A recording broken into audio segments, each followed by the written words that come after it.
Don loves a journey. Big reality TV fan, isn't he, Needham? Looking at it, though, are there players within that squad that you would want to lead you in this journey? I think it depends how the manager sees it. If he's going to be sticking with the formation and stuff, then he'll be able to see who he thinks will be able to work within that. But upon listening to people who've seen Rangnick work before, they do think that he'll maybe change the plan a little bit if it needs to be changed. So if it's going to be a case that the 4-2-2-2 doesn't work for United with the players that they have, maybe he'll make an adjustment as opposed to just decide to stick with it and then just then whoever leaves at the end of the season is someone that can't play in it. But it's the quality players. I think this is the thing with Manchester United right now. The way that I feel about them is that they have enough good players on the field to make you think that they can do something and be successful, but the style of play isn't the thing that gives you the most confidence in that. So they do have half that there, and maybe if it clicks, maybe if there's more time, and I think Rangnick himself admits that there's a lot of work to go in. So maybe at the moment we shouldn't expect the players to fully understand everything.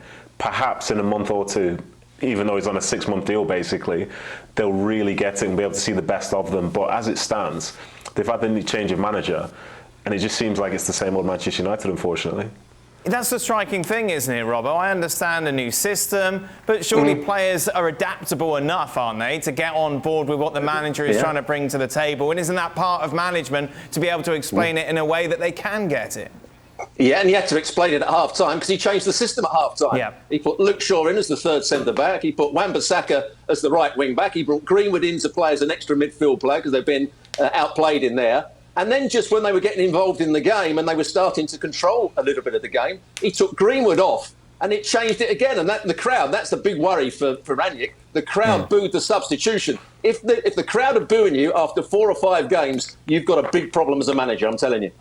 How do you get the players on board here, Steve? Because that seems to be a big mission, doesn't it? Yeah, the thing that we've got to realise, players, yes, you have to give players time. If this guy's asking them to do things that they've never heard of before, which I find pretty hard to understand, because, the basics of the game and the best basics have been around for hundreds of years, and then you can add stuff on. But the biggest point I'd like to make is that players need something to grab onto. And when you're performing is the wrong word. When you're producing what they are, there's actually nothing that they're doing that's going to encourage them to get better. Because generally when somebody comes in and changes things, there'll be little signs, there'll be little passages, and then the next game there's more passages, and then everybody starts thinking about the way they're doing it, and then everybody comes onto the same page, and then all of a sudden you've got something.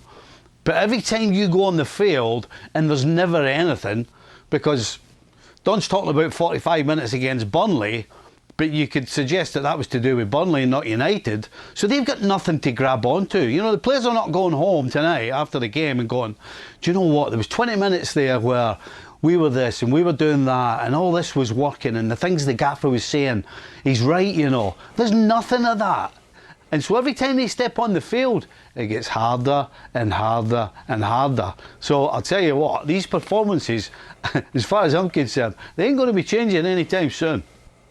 A word on Wolves, I feel, though, Don, just to change things slightly, who were excellent. Were everything that United almost weren't. Exactly. They had control in the middle of the park. They had 2 players in Neves and Moutinho who could handle the ball. They had the pace of Semedo. Pedence, I thought, had a really lively game. Jimenez led the line well. He made good substitutions. Traore was a threat. He didn't have his best game when he came on. He gave the ball away a little bit sloppily, but he added that extra pace to go in behind. The 3 centre-backs were really strong and physical. And the win was due. It was one of them where you're watching the game unfold, and for 45 minutes it comes in, it's half-time, it's 0-0, and you go, how Wolves not 1 or 2 up, I'll never know. They don't score enough goals, but they got the winner in the second half, and they were comfortable. Apart from the Bruno Fernandes hitting the crossbar, that's the only chance I can think of. Wolves actually were really, really comfortable in this game. Thanks so much for watching ESPN on YouTube. And for more sports highlights and analysis, be sure to download the ESPN app. And for premium content and live streaming, subscribe to ESPN Plus.